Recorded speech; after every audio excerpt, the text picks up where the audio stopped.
Hey guys, my name is Scoby and welcome back to another video. In today's video, I'm going to be showing you how to play Atari Jaguar games on your Xbox Series S or your Xbox Series X.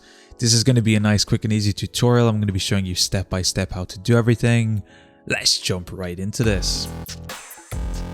So I will mention for this video, you are going to need to already have both dev mode and Retroarch already set up and installed on your Xbox Series S or X. That's not something I'm going to be showing you in today's video. However, I will be leaving a card on screen and a link in the description down below to my previous video where I show you step by step how to do that. Then you can come back over here and I'm going to be showing you specifically how to play Atari Jaguar games. Now, thankfully with Jaguar, we don't need any extra BIOS files or anything like that. All we are going to need is our game files and then everything else we can do on our Xbox with Retroarch. So what we're going to be doing is talking about games. And I will mention, I'm not going to be showing you in today's video how to download or actually get any games. A quick Google search will help you out if you want to download your games, or if you want to make backups or hardware dumps of any games that you already have, you can do that. Again, I won't be showing you that in today's video. If you downloaded your games like me, they will most likely come in a .zip file. Now, thankfully in Retroarch, we can actually play these games directly from a .zip. However, I always like to extract my game, so that's exactly what I'm going to be doing with this.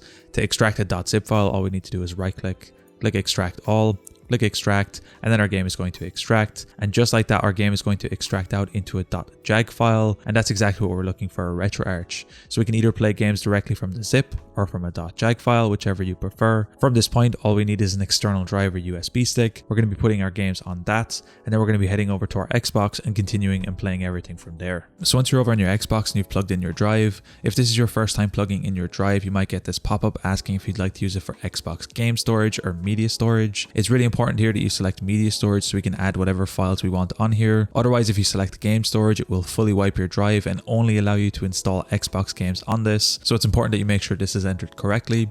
So once Retroarch is opened up, we're going to be brought to our main menu right here.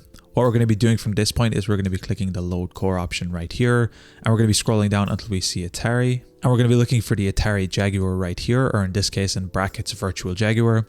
Once you find this, we're simply going to be clicking the A button and our core is going to be loaded. You can see it down here on the bottom left. From this point, we're going to be clicking down one, staying on our main menu, and we're going to be clicking on the load content option. Once this opens up, we're going to have to locate to where our Atari Jaguar games are downloaded. What we're going to be doing is scrolling down here, and if they're on your external drive, they'll most likely show up on your E drive. However, my external drive is partitioned, so for me they're going to be split across my E and my F drive, but for you they will most likely show up on your E drive. From this point, all you need to do is locate to where your games are. So I have my rayman.jag file right here. As mentioned, you can also play this directly from a .zip. Either will work just fine. Simply click A to load up your game. Your screen is going to go black for a couple seconds, and then your game will load up.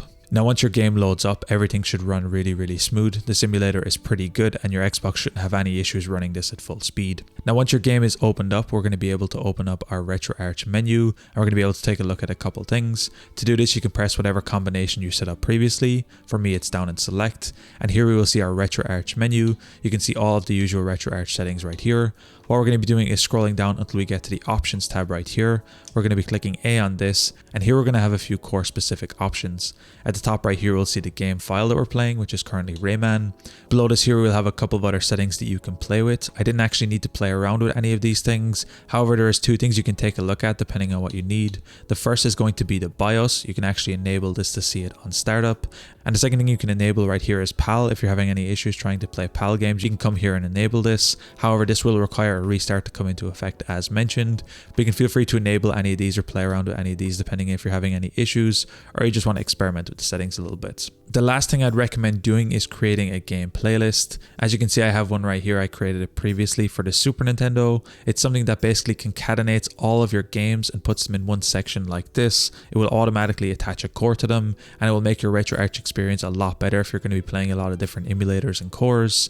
It's definitely something I'd recommend doing. I'm not going to be showing you that in today's video. However, I'll be leaving a card on screen and a link in the description down below to my previous video where I'll show you step by step how to set that up. It's super easy to do, and I definitely recommend doing it. Anyway guys, it's as easy as that to play Atari Jaguar games on your Xbox Series S or your Xbox Series X. If you guys enjoyed this tutorial, be sure to drop a like. Subscribe if you're new, check out the other videos on the channel. I'm going to be leaving a link down below to my PayPal if you found these videos helpful and you want to support me. Anyway guys, thank you so much for watching. Until next time, as always, keep it saucy. Peace.